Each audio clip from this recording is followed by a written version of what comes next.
So disclosure, I don't really have any disclosures or conflicts. I work for KCI sometimes, but this is not about back therapy, so no, no problems there.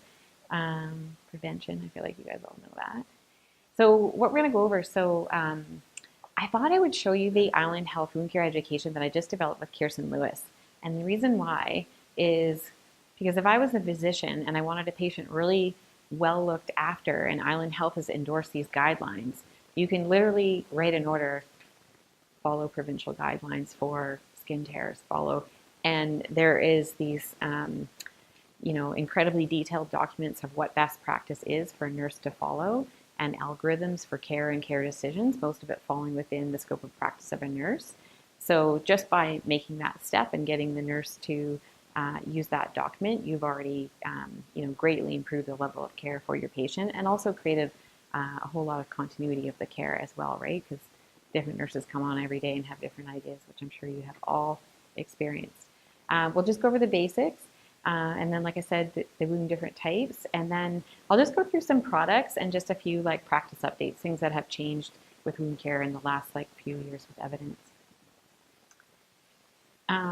Okay, so this, because I'm not on Island Health, this won't open up, but I do have some screenshots for it. So what happened is for Accreditation Canada, Island Health has to show that we give, it's actually physicians as well, so physicians and nurses in education in wound care for acute care, which is pressure injury.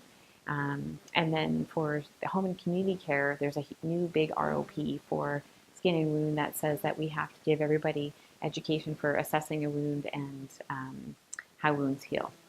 So what we did was, do you guys know the HSSBC contract, how that works? You know, a little bit? Okay. So when you go to the hospital or you look at what products are available to you to use at a facility, everything's on one provincial contract, right? So usually what happens is, they get experts from every health authority, they pick the products they want, they make a needs list, they vote, they get the products, and then part of that negotiation with the company is that they get value-added dollars or money for education. And in wound care, they did something really brilliant. They actually took all that money, they put it into one pot, and they made a group called the Provincial Skin and Wound Group. So instead of just random, reps going and doing random education at sites and no one really tracking how that money is spent, they have created a website that most of the health authorities in British Columbia have now endorsed all the documents on there, and they have slowly created this incredible library of best practice documents and guidelines, and the group is responsible to keep it always up to date. So basically, if you access and use the documents on the site, they are always the latest and greatest. And Island Health, like I said, has just endorsed them. So we used a lot of those materials. There's e-learning modules, procedures, and that kind of stuff on that site to build a wound care program for Island Health. So the wound care program is basically they have to do 3-year e-learning modules at the beginning on hire, and then they can complete the rest. But also that they just know that all these documents exist as a go-to. So they've got resources, so how to swab wound and how to pack the wound and that kind of thing. If you were worried about maybe the expertise or level of care that your patient was getting by the nurses, you could gently, head them in this direction of using that resource. Here's just the main page of what it looks like. And then within this program, do you guys, I should ask the question, do you all have Island Health login? Oh my goodness, some of you do. Okay. So you can also go to a website then that all of this is on called the Click website, and it's CLWK. So all these materials are taken from it, and that would be your go-to. So basically they have broken this up to support for staff where they have pages for all the big topics, so everything is one-stop place so that they can find it. Okay, so just getting into the basics, the function of the skin, protection, thermoregulation, metabolism, sensation, right? Anatomy of the skin. I feel like you guys know this all really well. Factors that contribute to impaired skin integrity. So this is really important, and when you go back to looking at why you're going to care plan or what you're going to do for that patient, we'll revisit these, but circulation, nutrition, nutrition's a huge one, right? moisture, trauma, medications, prednisone, all those kind of things. And then the trajectory of healing. So really all you need to know for this is hemostasis happens right at the beginning when a wound first happens, blood clotting, doesn't happen with burns, doesn't happen with pressure injury. Inflammation is 1 to 4 days. That's when the wound looks like dirty.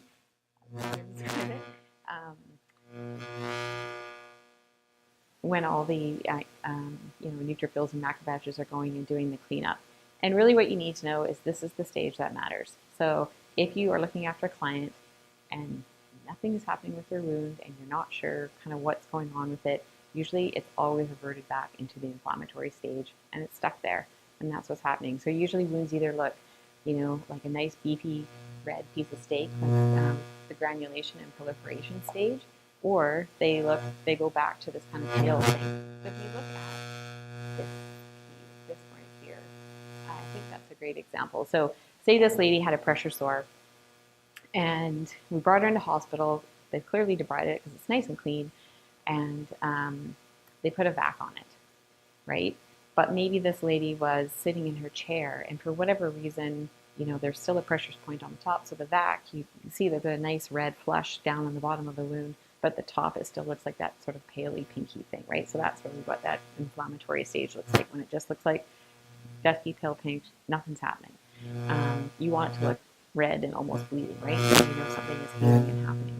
So we would probably, send OT to maybe readjust her seat, get her so that she's offloaded in the bed, and all physicians basically off that one spot, put the back on, and then see if we can get the next time we change it, right? It would be all nice, red, beefy, and granulating, and the whole wound is doing something. Because usually if you've got one spot that's not doing something, there's a pressure point or something going on there.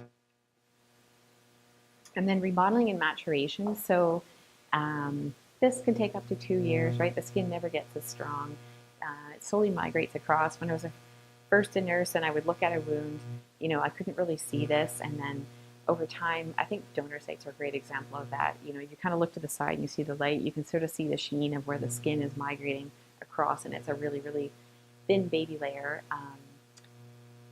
The longer, of course, it takes to heal, the more like fibrotic and scar and all that kind of stuff that you get. So sometimes we'll use like a silicone layer or compression sometimes with that after to keep it nice and flat. That's more so with burns. Yeah, and then I guess the other bit is if they're at risk at all, right? So if they already have like, dry prednisone skin, or, some venous disease mixed in there and you really want to protect it, I usually, after wounds are closed, I usually actually ask them to put a cover dressing on and just keep it on for like 7 days till it falls off, just to protect that spot, because it's still really fragile after it closes, especially with the elderly. So barriers to wound healing, what you want to get rid of. I actually don't have compliancy on this thing, but compliancy is honestly, I feel like, and all of you experience that probably with patients, is the biggest thing.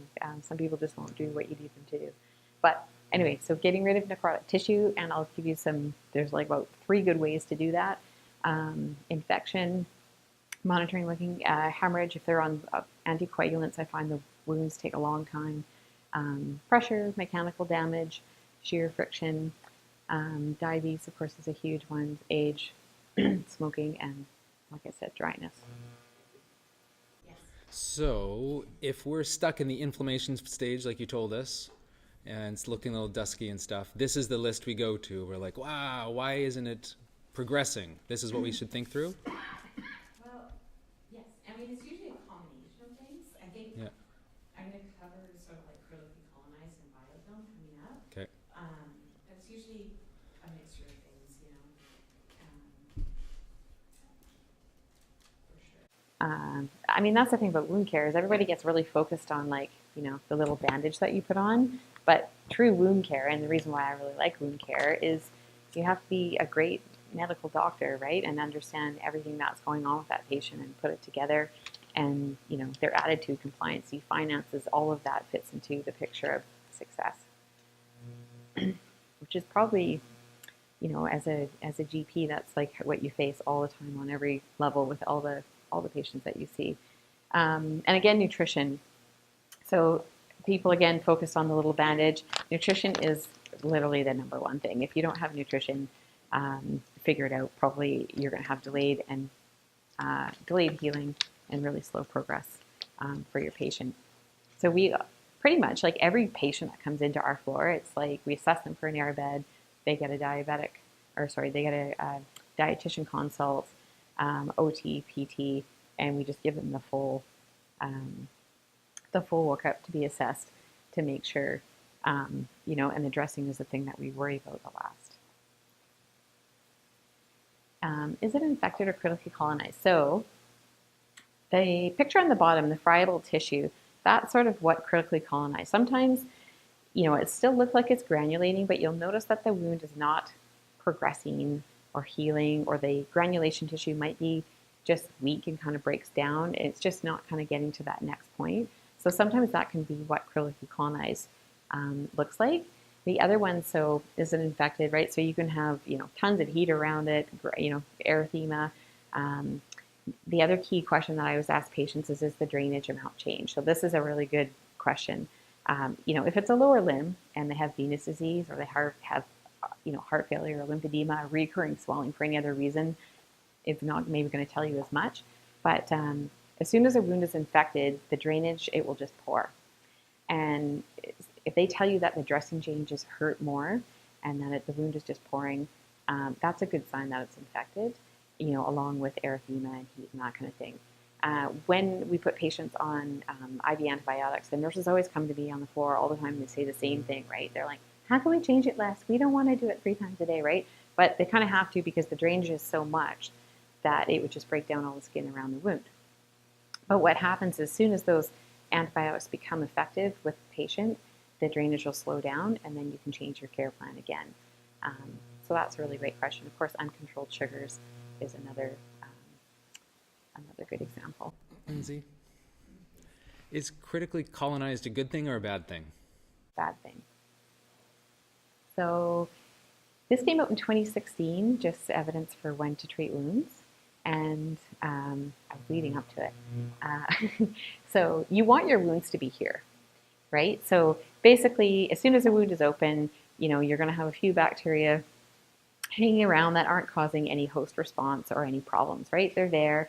And for that case, I would always recommend that if you can estimate by, you know, age and a few other factors that they might, you know, blood flow, they might be slow healers, we would just want to put on some kind of antimicrobial. And to be honest, it doesn't really matter which one. There's expensive ones, there's cheap ones, but you just want to, at that point, manage that bioburden so that it doesn't get, you know, to the point that it's critically colonized. So again, the nurses will be like, why did you put the inidine on that wound? It's not infected. And I'm like, no, it's not infected, but I don't want, you know, that slow bacterial load to build up over time and it become critically colonized or infected and stalled because of that. So I'm going to manage that with an antimicrobial while it's good and hopefully keep it good and get it to close. So what they're kind of saying is this is sort of where you just have the wound is pretty healthy with a bit of bacteria. Here's where it's going into more critically colonized. You might think about therapy. Here is where it's getting into more signs and symptoms of true infection, and then of course going to infection. So they're saying to start antibiotics in this article when there's local infection. Just a review of biofilm. So you can't see biofilm, but if a wound has biofilm, I guess new evidence is showing that it starts within 48 hours, right? So the little bacteria will go, plant themselves down, develop a polysaccharide coating. There's a whole bunch of different, you know, strains in there, and they start reproducing, and then they like, boom, send out their friends and start a new colony down the road, and eventually take over the wound. So if you have biofilm, generally you can't see it. So basically, if you did a course of antibiotics and the wound didn't pick up and start healing and improve, you might be then worried about that there's a biofilm. And truly, anything that, you know, a wound that's on your feet, sort of dirty area, boxer short region, really old wound, maybe somebody's diabetic who has really poor hygiene, those kind of things, I find that's a dead giveaway that there's probably biofilm there, and you want to get rid of it. So how do you get rid of it? You can do wet to dry, really old school, wet to dry mechanical saline soaks. That's the way to get rid of it. Surgical removal, maggots, and then another product that we've been using in the hospital is Prontazan. Has anybody heard or used this? Yeah. So it's a chlorhexidine liquid with a surfactant in it, and there's evidence to show that if you basically just pour a bunch of this on gauze and do a 20-minute soak between dressing changes, it helps loosen and remove the biofilm. You'd want to follow that with good irrigation. So you want sort of like around 4 to 11 psi pressure when they're actually irrigating or cleaning the wound as well to help them get rid of that. We use this in two ways. We use this for, maybe really, like I said, diabetic like patients where, you're going to expect a lot of stuff. Sometimes we'll just clean the wounds with it instead of saline. And when you open this bottle, it's actually good for, I think it's 8 weeks. So if you think about when a patient buys a bottle of sterile saline at the pharmacy, first of all, it's like $20 or $19.99 for like a liter of saline, which is ridiculous. And then they say it's only good for 24 hours once you open it. If you open this, and it's good for 8 weeks. So I think this is around $15, $20. I'm not totally sure, but because it's good, it has a way longer shelf life. It actually ends up being better for the patient. So we use this to wash wounds, like pour it in your dressing kit and wash the wound sometimes, or sometimes we'll use it for 20-minute soaks in between. So you've got a wound that's really old. Say a coccyx ulcer is a great example, or a really old venous ulcer. Every time you change it, do your soak and put it back on. We also do it with back therapy in the community. If you're doing a back change on somebody, in between it, we'll instruct the home care nurses just to do a 20-minute Prontazan soak between each back change, and that's helpful as well. Yeah. Would you mind quickly going over the mechanical debridement? Oh yeah. It's if you they always say moist wound healing, right? So we'll basically take gauze and soak it in saline and keep it damp and put it in a wound. And we would do that if you want the tissue to stay healthy and alive, right? Because if it dries out, it dies. But mechanical debridement, what they do is they put gauze in the wound that isn't that wet, knowing it's going to dry out. And when it dries out, it sticks to the wound, and it sticks to the yellow slough that's in the wound and the biofilm that's on the top. And then basically you rip it out. And it rips out, yeah, it's very old school, but it does work. It takes a long time to do, but it does. I mean, you can also, there's enzymatic debriders as well, Santal. I don't know if you've ever heard of that. That's another way to debride wounds. I don't know if there's any evidence that it gets rid of biofilm though, but it's another way to just remove all that slough and dead stuff off. Yeah, it seems very contrary to what we try to avoid. We put a versatile on the wound bed to prevent that from happening, right? I know. So I'll give you an example of how we do that. So on 7th South, we have the Division of Plastic Surgery there. So we get a whole bunch of patients, mostly paras and quads, that come in that have pressure sores. And they're old pressure sores, right? And they're in that boxer sore region, and they have lots of dead yellow slough. And some of them, well, most of them, they're not great candidates that we can take them down to the OR and do routine debridements and clean them up. So it's like, how do we get them cleaned up without deconditioning them more, right? So that's what we do, is we do these wet debride, saline, mechanical debridements until all that yellow junk and stuff, dead tissue is gone. And then once that is gone, then we'll switch to a back therapy and put that on to debride up now what's clean. It's not like normally, yes, you would want to put moist gauze in if you're going to keep all that tissue alive and it was in good shape. Wound assessment. What is the etiology? Contributing factors to the wound? What stage is it in? How did it start? How old is it? Is there any exposed structures?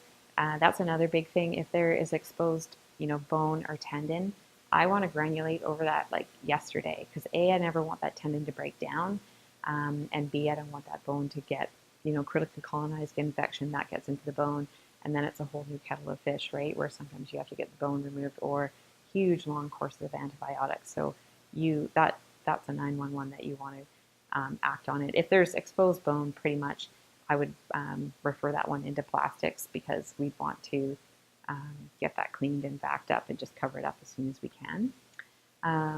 Is it improving? No change or worse, right? So what's happening in the course with this wound? Is infected or critically colonized? What are the other comorbid again conditions? What is the goal for the wound, right? Their fragility scale, are they like 96? Is this going to be a palliative wound? And we're just kind of doing maintenance, right? So my idea of maintenance, again, is just managing pain with dressing changes, and then managing the bacterial load. What are the patient's goals, right? Do they care about getting this closed and healed or not? And then what is the current care plan? And then things that I would review, right, is the A1C, the nutritional status. We talked about that, smoking, hemoglobin, albumin. Are they on any thinners, autoimmune? Their blood flow, right, if it's lower limb.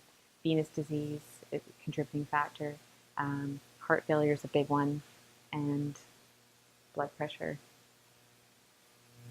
is a big one.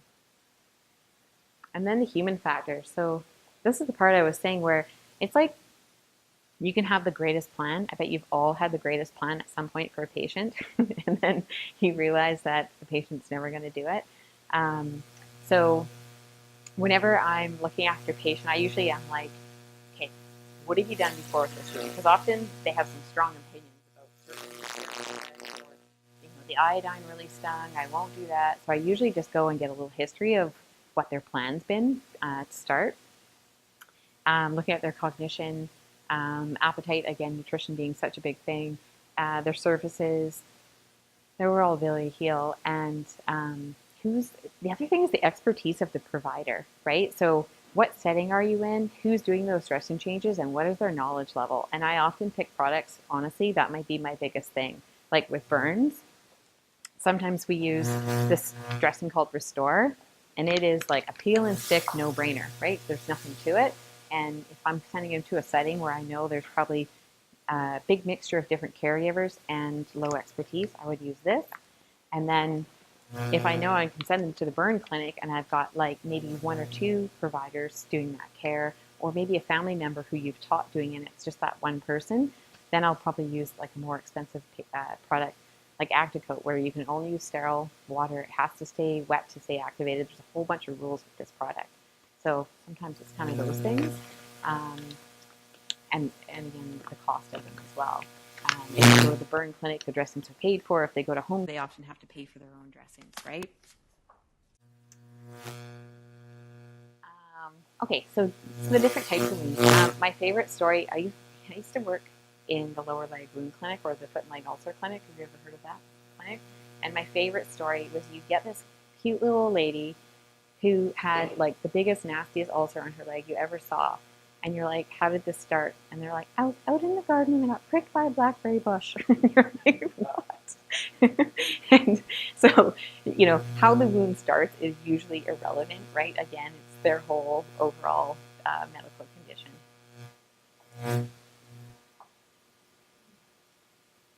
So skin tears, pretty basic. If the skin is not moisturized, they're at greater risk, prednisone, all those kind of things. If somebody is prone to getting skin tears, we try to avoid tape. Lots of nurses go for, is it Tegaderm, that thin acrylic dressing? But the adhesive, I feel like, if you're at a risk for that and you're going to be taking on and off adhesive, that's a big no. Sometimes they put it on, maybe on a patient that's, a little sturdier and they can keep it on for a long time. Maybe that's okay, but generally my rule is avoid tape. So we just usually always put on, a non-adherent like Adaptic, or this one's more, it's pricier, but I really like it, which is Mepitil, which is just a silicone-based non-adherent. Silicone helps with scar management, or Gelinet. and then just a light wrap around it. And then, they can even change it every 7 days. And really, all you want to make sure is it's not infected. If you have a big skin flap that's come off, I would say avoid, sutures and seri strips. If you have skin glue and you can put it down, that's probably preferable, I think. You don't want to avoid anything that could cause tension or pull anymore. And then the other bit is that their care plan for nursing needs to improve. Like, I think how they transfer to their bed, is there any sharp objects on their wheelchair to their bed? All those kind of things I think need to be reassessed for safety for that client, is, you know what I mean? Probably before they get the skin tear. But I think those are really important things to look at. Why did this happen to this patient, and how can we do better for them? And then burns. I wasn't very politically correct in how I listed the risk factors, but our biggest cause of burns these days is young boys cooking meth in their kitchens or trailers, or I don't know what they're up to, but they're bad. Anyway, so risk factors: male 17-35, mental health and or addictions, usually coupled. Lots are alcohol associated, making drugs. Children in kitchens. We just did our burn stats, and we had a huge amount of kids with scalds again, which they had gone down. So we're really interested in why the burn stats are going up again, because the fire department had done so much education that burns were going down and down and down, and actually the expertise in burns was going down and down and down. But anyway, we had the most burns we've ever had this summer on our floor. We had 6 at a time, and our burn clinic is just really busy, so not sure what's going on there. And then loss of sensation. Somebody with, diabetic neuropathic feet using the heating pad or the heating blanket on their feet, another common cause of burns. So actions, so care. We stopped using the rule of 9s, and we now, if you go onto, there's a provincial burn site, right? And so this TBSA, so you'd want to use that. And burns declare themselves after 72 hours. So you might want to do it when you first see the burn, and then reassess that total body surface area and burn depth after 72 hours. We usually can just dress it with Gelinette, or you can use this Restore. This is just a non-adherent, like acrylic silver. It doesn't deliver a huge amount of silver, but it's pretty safe to use. Like, it won't cause any harm, and it delivers a little silver, and it doesn't tend to stick to the patient. Or Gelinette, which is just Vaseline gauze. You've probably all seen that. So when I'm thinking about looking after a burn patient, these are things I want to consider. Is it greater than 10%? Is it on a face, a joint, right? Genitals? Do they have pain issues, right? So if they have addiction issues, treating their pain for a little burn or any burn is really hard, because they, take so much narcotics on their own time already. And then scar management. So if your burn, sometimes, burn's like a mosaic. It's all different depths. So sometimes you'll have like that thick yellow rubbery bit that just doesn't give, right? And it's still there. If it's still there after 2 weeks, you might want to consider then referring to a plastic surgeon or the burn clinic. So how many of you know that we have a burn and wound outpatient clinic at a Jubilee Hospital? Okay, so there is this amazing nurse, her name's Sharon Horton, and she works at the burn clinic at the Jubilee Hospital. And she basically does all the outpatient burns. So the plus side of this is that the dressings are paid for the client, which is amazing. You have one set of expert eyes looking after that wound, which is huge. And she's just an expert in burn care. So if you have someone with a burn and after 2 weeks it's not healed, or you're having trouble, you can actually just even give her a call. I know she does a lot of advice to home care as well. She's a great resource. For admissions, basically if they have more pain with dressing changes than they can handle, if they need, because of contracture, we do a whole lot of splinting with hands and joints and movement. You would hate somebody to end up having, a reduced range of motion because we didn't splint and look after them and get them to do their exercises. And I guess the other question is, who's going to debride? So they could come into your office and you guys could do it. Usually there's just dead sort of blistery stuff that you have to take off. Sometimes there's that thick yellow stuff that you want to get off too. And again, if you can't get through that thick rubbery eschar, they may need to do a procedure under sedation to get to debride it and get rid of it. And then scarring is another thing. So kids, right, people with darker skin, or sometimes just genetically you scar more. Again, if you don't heal after 2 weeks, you're going to have aesthetically, you're going to have more scarring. So that's usually when we make that decision to graft. So not healed in 2 to 3 weeks, then I would make referral to plastics for possible grafting or to look at. And there's another clinic that you can do that through called the Urgent Access Plastics Clinic through the Jubilee, where you could just send a patient there to have a set of eyes on it and look whether they need to be grafted or not. And then venous disease. So, right, CEP 3 to 6 is sort of, worse. It can be genetic injuries, worse with more standing jobs or gym or having your legs dependent all day. Age, history of DVT, and then unmanaged, you've probably seen this in your practice, unmanaged venous disease can turn into a secondary lymphedema. So all that protein-rich fluid through spaces, and eventually, you've got a high protein content, so diuretics aren't going to touch it. And then also that fluid is caustic, it damages the tissue. So you do see people have like the woody leg, right? That's almost, if you think about it, it's all like just like a big scar because it's been damaged. But over time, that venous disease fluid will basically damage the lymph. And then what happens is for a long, long time, that person goes to bed every night, gets up, and when they get up in the morning, the swelling's gone out of their legs, right? And then they don't put their socks on and they swell up again and they just keep repeating that. So after a while, they can wake up in the morning and the swelling now is not going away. So it can transition without care. And then they would just basically need, compression, which they always needed. But yeah, it can transfer. And then lymphedema, you get more cellulitis and that kind of thing. There's more things that happen with that. So big thing with venous disease, right? So is it mixed arterial disease, right? If you're going to make that decision about compression stockings or, putting a Coban light on it, do they have heart failure or valves, right? Immediately, pretty much compression's out. Age of open area. Do they have any compression socks at home? Most people, every time I ask them, they're like, yep, they're in my drawer at home. I never wear them. Is it lymphedema now?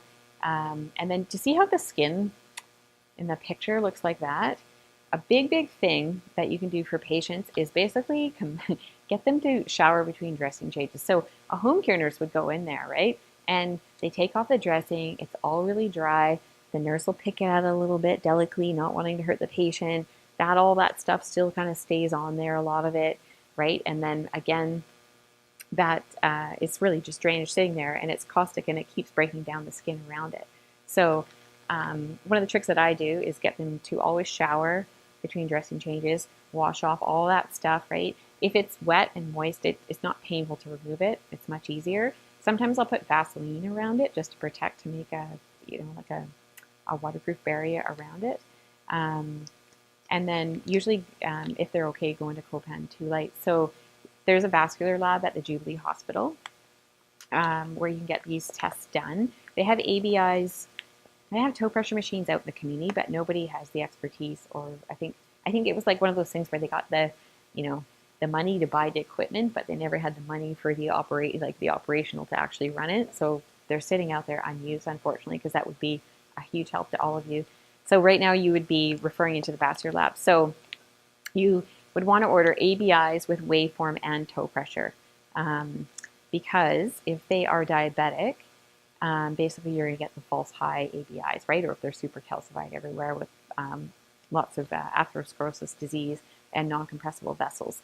The waveform will tell us, if they have an ABI of 1.3, which is this fantastic reading, but, everything else says otherwise. And the toe pressure will give us a true value. And then venous reflex studies would be the other one. And then for referrals, so who are your experts that you can get help with this? So the lower leg wound clinic. And then the other clinic that I just opened up is the urgent vascular limb clinic. So this is where I'm piping.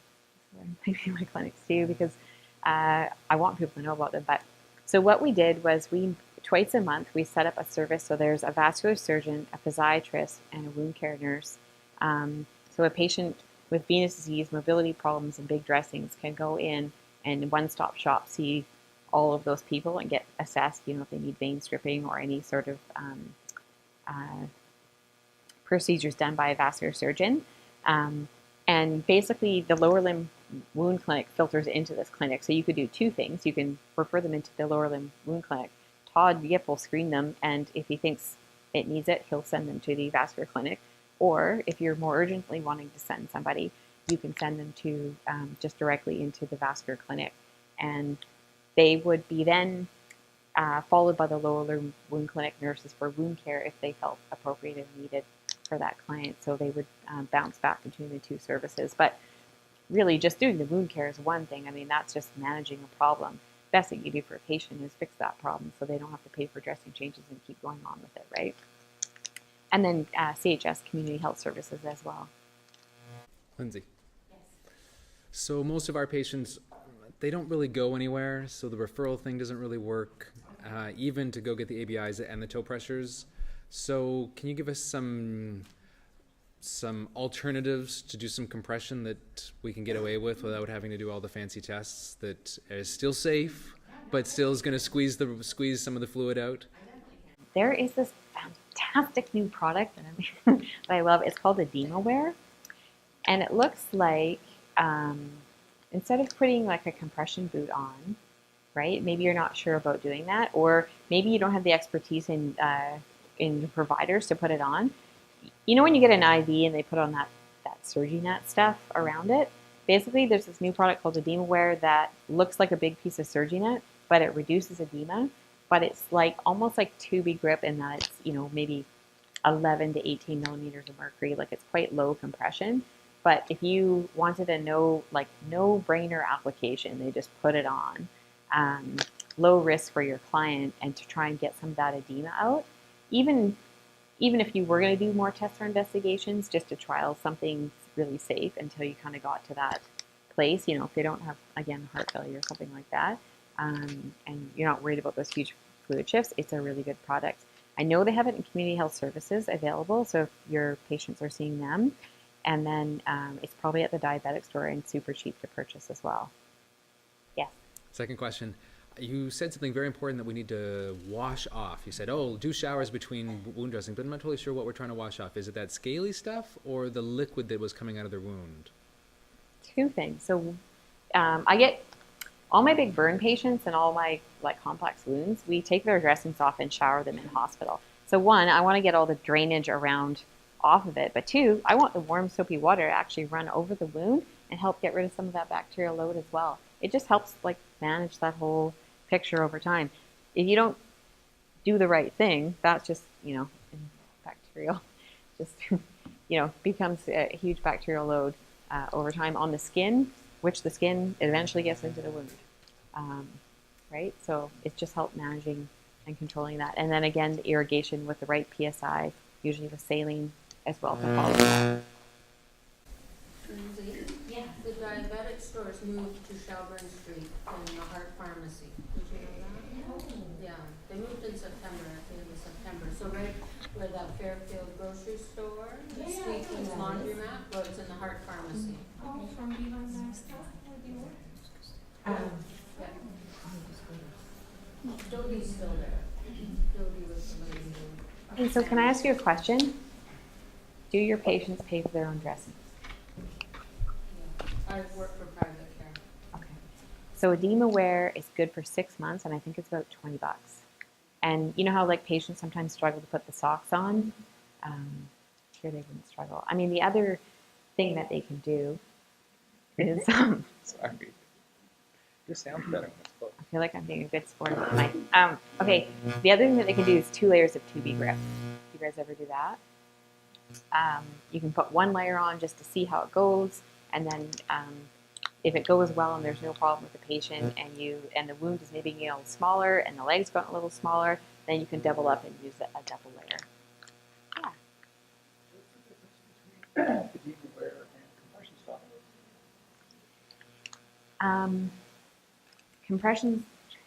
Compression socks, it's about patient wearing it, really. They both provide compression, right? But the socks sometimes are hard to get on, and this is really easy to put on. People just might wear it more. People do wear it more, I find. And they're cheaper as well. I think a pair of compression socks, when you buy them, again, they say the elasticity is good for about 6 months, and then you're supposed to replace them if you wear them all the time. Do people do that? I don't think so, but that's sort of what they say about them. Yeah.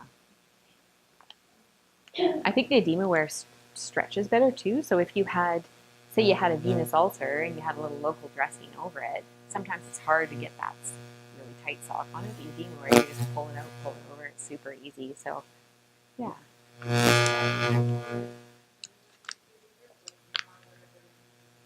It comes in packages with two sleeves, and you can buy it small, medium, large. So it's one of those things like Tubi Grip where you can get an OT to measure the limb to make sure that you have the right size, or send them out to buy the right size. And yeah, and then they can just hand wash it and reuse it. And you know, if drainage gone out, I don't think it'd be a huge deal. I think I had a.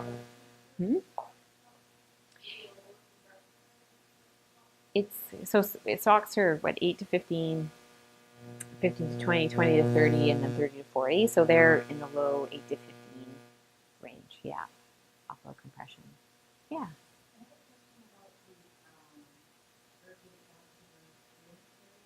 Yeah.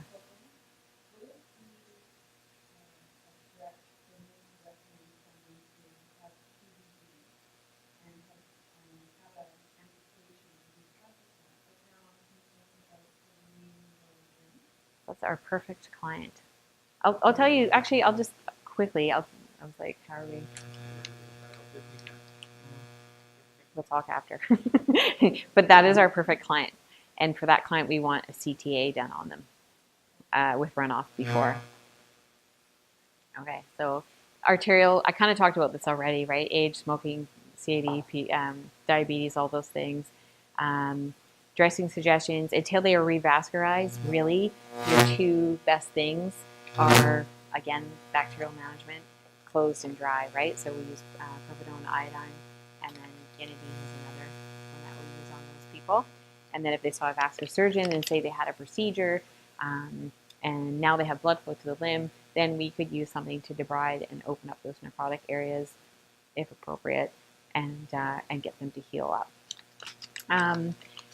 So arterial disease, right? So there's a saying, diabetes makes a fool of you when you're arterial, right? So the warmth of your foot from neuropathy, if I palpate the pulses, they feel bounding, but really that's that's all false. If you actually listen with a Doppler, right, you want to hear, there's triphasic, right, where you have really good circulation, 3 sounds with each beat, biphasic, 2 sounds, and then monophasic, single sound. So if I Doppler any diabetic patient that's arterial, usually I'm going to hear a monophasic, and that's why you get the ABI with waveforms. So you'll have a false high ABI saying, oh, they're great, you can compress them, they're fantastic, they have great blood flow, they're for sure going to heal. But then when you look at the waveform, it's monophasic, and you look at the toe pressure, it's going to be low.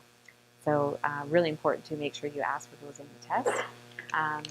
If you want to send them to a vascular surgeon, really, they can't even make any decision at all without the CTA with runoff. So wound care wise, it's ABI and toe pressures, and then CTA, you know, if they're going to get a stent or anything like that. So your assessment, I mean, looking at paleness of the limb, coolness of the limb. You know, sometimes they have, first thing to go with loss of blood flow is sensation, so they'll often have no sensation.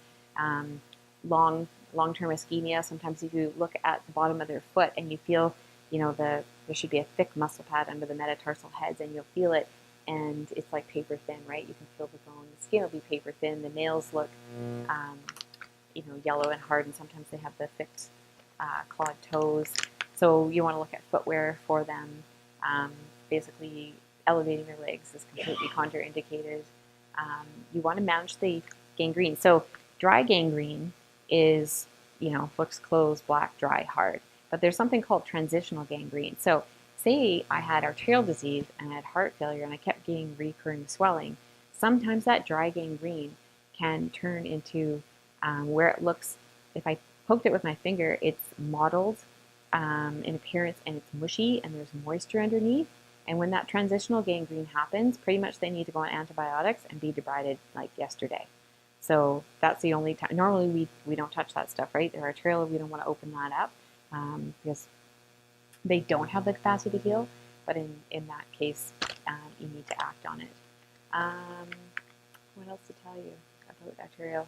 Really, arterial is about protection and preservation, and can we do anything for that client, or anything to improve them or keep the limb. And then diabetic, I'm mostly just focusing on like lower foot ones, but really it's just staying off the limb, right? And managing the callus. And if they walk on it, the callus comes back. If they're not walking on it, there's no callus, and you know they've been good.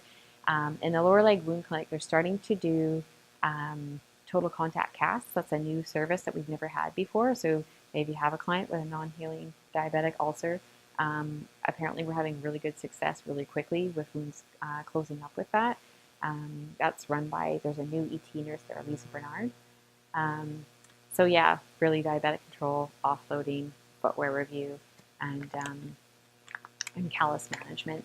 And who can manage that callus? A podiatrist, foot care nurse, or you. Do you guys, is anybody here, do you guys end up going with a blade and doing any of that kind of stuff? Or not really usually? No. Okay, no, just curious. Because I feel like Ann Gady was the residential wound care nurse, and she retired and she hasn't been replaced. So I was like, who is supporting you guys with wound care in residential? I think I'll tell you about Marilyn Elder, her role right now a little bit, but yeah, you guys need someone. So cancers, basically, if it looks suspicious, if it's in a regular spot that doesn't cause by pressure, you know, it could be a growth or it can be a non-healing ulceration. And you can refer that into, you know, dermatology or plastic surgical suture to have that removed. I'm just going to whip through these ones a little bit more. Fun gaining. Oh yeah, I'm sorry. I just did a talk for the. I did a talk for the cancer agency, and I included this one. Does anyone see this? No. You do? Okay. Yeah, it's a nasty picture. So this one is just about management, really, and they use. I'll say it wrong. Like flagelmetrosol. Yes. That's, you know how it comes in a gel. That's they use that to manage odor and the bacterial with those ones, and then pain, and then they also use charcoal dressings as well. And of course, it emits a gas that smells, I guess, like Candida, or same gas as Pseudomonas. Okay, and then pressure injury. This is just an update in literature. So we always called them pressure ulcers. In 2016, the literature changed it to pressure injury, and that is because they felt that pressure ulcer did not define. You know, if someone sits on a stretcher for a long, long time, say in the ER on a piece of metal that no one noticed was there, they don't have an open ulcer, right? But they have a deep, significant pressure injury. So they just changed the language of that. Just that's an FYI. And then the different stages: stage 1, 2 through the dermis, 3 down to the deep dermis, and 4 it can be down to bone capsule, and then unstageable. So we opened up, a project that I did was opening up an outpatient pressure injury clinic. And the goal was to keep people out of hospital from being admitted. And now the clinic has been running for a year, and I just met with Marilyn Elder. She's the ET that's running it. And she has actually, I love her, she's like awesome. A lot of the patients can't come to our clinic. Same like what you're saying, moving out there's a tough go. We've had vented people, people in residential. So she's been splitting her services in 3 ways. She was like, 43% of our patients have come to the clinic and we've seen them. And at the clinic, we have a physiatrist, a plastic surgeon, an ET, an OT, like an ET nurse, OT, PT, and a dietitian. Like it's like one stop, right, to optimize the patient. But she's also done 11% of her clients just doing phone consults. And then another, and my math is totally wrong, I'm going to say 38 because I'm making up a number, but she's actually been going to residential and seeing patients as well. So I've been talking to Tracy Martell, the director. Marilyn Elder works as an ET nurse in the morning at the VGH and the afternoon at RGH. And on her way, traveling across town, she stops at some residential facilities and has seen and followed some patients there. So again, in the absence of Ann Gavey, I was like, this is awesome. because I was like, what is the possibility of my little dream team at the Jubilee in their booked time where they're all there, maybe getting in the car, right, and going to facilities, maybe even visiting separate facilities, right? And we could do education and prevention and see different wounds. So we're kind of looking at that to outreach too, because you know, the nature of the game, not everybody, it's easy for them to get to the care that they need. So that's kind of in the works. If on Pathways, and then also on Pathways, there is the pressure injury clinic at RGH. There's a referral there.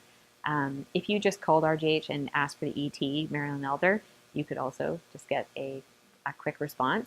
I also made an email address. So there's Pressure Injury Access Clinic at vha.ca if you want to send Marilyn a quick email and just like touch base about a client or just get advice. That's there as well.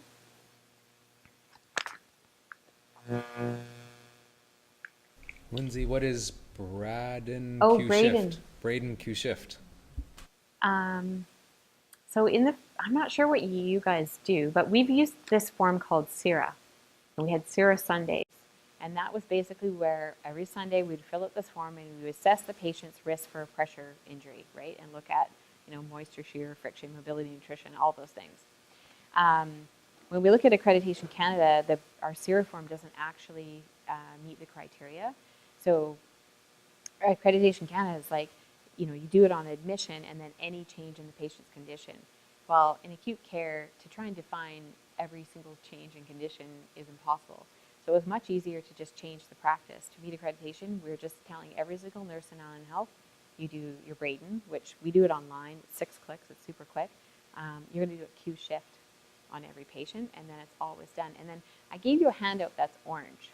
And I feel like this is a physician's dream because basically the nurse is going to do the Braden, and then I'm going to ask the nurses to put this on the chart of every single patient. And you could score, like for your Braden, like you can score like fairly high and be good, but then you can score low in one area. And this sort of addresses that. It's not like your score isn't just a one blanket statement, that even if you score, you know, maybe just really low in one area, we can still put in some preventative measures just for that one area for prevention. So it kind of covers everything. So if you wrote an order basically saying Braden Q shift or daily on this patient and refer to the provincial Braden algorithm, and I'm hoping that this becomes, in acute care, this is we're transitioning to a change of practice. In our electronic record, we're going to have this built in as a reference document that comes up to see it, but right now we're just going to put it on paper so that the nurses have to do the Braden all the time and think about it. Yeah. Just for the docs who don't know, at least annually, but usually every 3 months, we're doing a Braden scale with the RAI, and then when we do care review, Braden scale is one of the ones that we do. So it's at least done annually, and then ideally is more than that, but pretty much all of the sites have incorporated the Braden scale. If you look at, I think it's the top of there, it talks about how often to do the Braden. Is it on this one still? And like how often you do the Braden in different care areas. I'm almost done. We're good.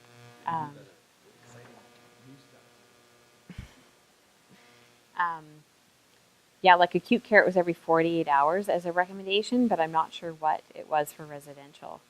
But if you did it at least every 3 months, I think, you know, and then skin checks, right? If you had the nurses or LPNs just at least doing like daily skin checks, that is like huge in itself. If they don't even do the Braden, I know it's actually, if they're washing them, kind of small ass, Yeah, they're already there. there. The LPNs have 36 and the RNs have, I have sometimes over 200. So I'm not washing people and I'm certainly not doing daily skin checks. I rely on very, very good RCAs who could use more training as well. I feel like it's a dream I have, clearly. Hey, I want good care for everyone. You know, if residential adopted this in whatever they could, their workflow or their sort of manpower capacity, still it's a huge leap forward. And then updates, this is one slide. There is a product called Snap that might be coming out. That's like a disposable vac. And then I just wanted to tell you basically about Marilyn Elder and coming to residential, but I've already told you about that.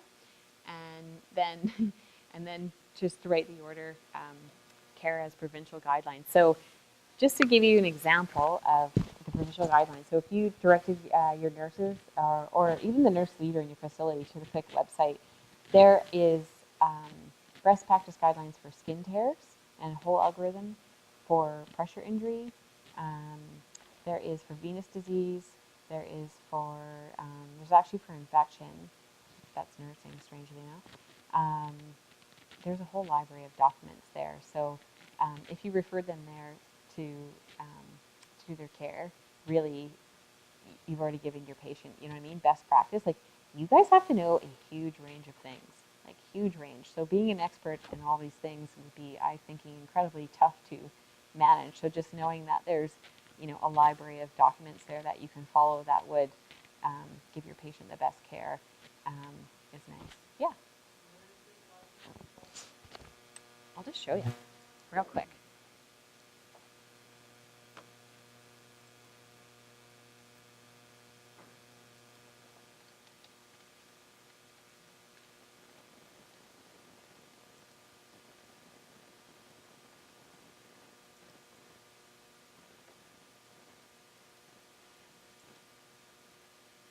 There we go. So, I'm actually, okay. This isn't the front page for it, but that's okay. So if you go to Knowledge Library Documents, there's two things here that are really good. So one is decision support tools, and that is all of those guidelines I'm talking about. So there's wound bed prep, cleansing a wound, how to pack a wound, like there's procedures for everything. You could say, you know, cleanse wound as per provincial guideline too. And then there's also, like, remember I was telling you about edema-aware. If you go to the next one, product information sheets, every single product that is on the formulary, I'm trying to randomly find it if I can. There's a product information sheet, and these sheets, because they're made by the provincial group, they're not biased by companies, right? They're not made by whoever made it. They're made by a group of provincial nurses. So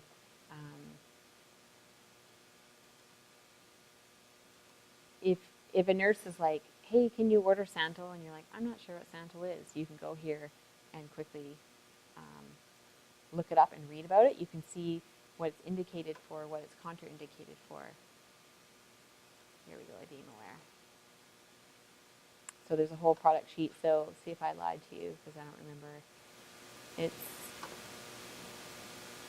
for, oh, they have edema-aware light. I was trying to see what the compression is. It's around 11, 10 to 20, yeah. So there's a product information sheet on that as well that you can look up. So if nurses are making suggestions to you, you can kind of do your homework and decide whether that's a good fit for your patient or not. Okay. Questions? They've asked their questions as they go along. But go ahead and ask some more questions, and then you may have a couple more tricks up your sleeve you want to show us. But So questions? is this particular website is open like to any of us at our facility? Yeah, it's just an open website. Like I said, it's a provincial website. And if you look, like I'll show you, it's been endorsed by all these health authorities for use. So like when I was doing the pressure injury clinic, I went over to Vancouver Spinal Cord Clinic.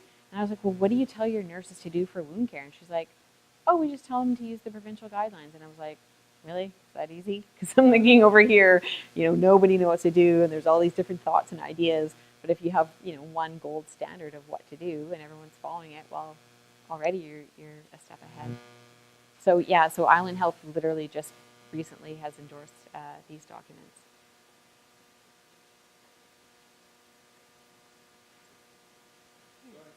We're seeing honey become a more popular wound treatment. I just got an email about that the other day.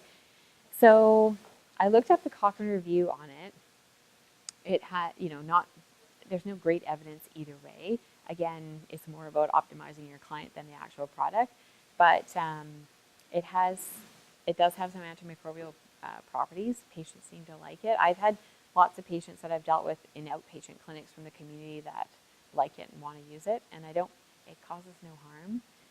The mechanism of action, I think we were just talking about this the other day, maybe the sugar somehow blocks, I can't think of, anyway, I can't think of what it was, but it's not bad.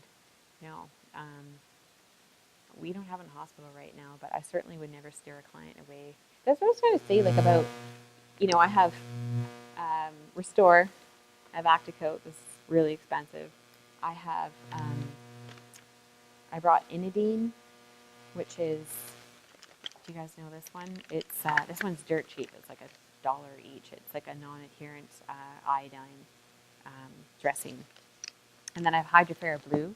This has methylene blue in it, and it's supposed to like suck up the bacterial load and then kill it inside the foam. Sometimes I don't know. Like they all, if you optimize your patient in all the right ways, they all seem to work. You know what I mean? A little bit. So I don't know that one is incredibly better than the other. I would say Acticoat is if you have a high draining wound, Acticoat, it doesn't get diluted by all the drainage. When a lot of other products, if you have high drainage, the concentration of silver or whatever actually just kind of gets washed away and isn't very effective. You might as well use Gelinet. So if I had something so that I was quite concerned about, this is probably my go-to for that. The silver is also it's antimicrobial, but it's also anti-inflammatory. So if you have a high draining wound and it's stuck in that anti-inflammatory stage, it actually helps, bioburden management, kill some of the bacterial load, but that also helps transition it out of that inflammatory stage into granulation as well with the anti-inflammatory properties. So it actually does two things. So it is a really good product. It works really quickly on burns if you can afford it. Yes? I have a question about, we were talking about nursing homes and making sure people have showers. Yeah. So the residents in long-term care get a bath once a week, we don't have a shower. So the first thing is that staff are concerned about their legs being in bathtub, which they may or may not have cleaned well enough to make sure something doesn't get infected the next guy. Yeah. And the second part is like if you can't do a bath, just doing a good wash with like soap and water wash. Would that be? You guys don't have like spray or shower? Not really. Okay, so baths, definitely not. We used to bathe in tub burns, but we had like a whole cleaning procedure for the tub in between each burn, and we've actually steered away from that because of Pseudomonas and those kind of things, living in the drains and whatnot. So, no, I don't think so. So, what would I do otherwise? You could just take saline and do a big compress on it and let it sit and loosen everything up if you're changing the dressing. And then again, the irrigation. The little saline bottles that you buy that are like 100s that you see people use, they are actually designed for single use and are the right PSI. So I usually get like 3 of those and just like power wash it a little bit. So yeah, you can use what you have. Yeah, does that help-ish? So would you say they shouldn't go in the tub? No. I wouldn't put their wound in the tub. Just because Pseudomonas and drains and all those kind of things, you could be adding to it, not helping. So some of these people have these wounds for months. Long time. So you can put the body in the tub, you just have to somehow keep the wound out. They're on their lower legs. Yeah. If it hasn't caused any harm yet, then, I mean, it hasn't caused any harm yet, but it wouldn't be what I recommend. I feel like, you do what you can in your area. Yeah. Okay. Anyone else? I was under the impression people who have an allergy to shellfish shouldn't use Inidine because of the iodine. Is that right? Visco paste, actually. Oh, what is that? Visco paste has, it's like a gauze roll that has, I'm trying to think of what, it has zinc in it. And if they have a shellfish allergy, I believe they're not supposed to use Visco paste. And then with Inidine, there's talk about if you have like thyroid stuff to avoid Inidine, but I've never actually seen like any that? Just don't eat it. Yeah, don't eat it.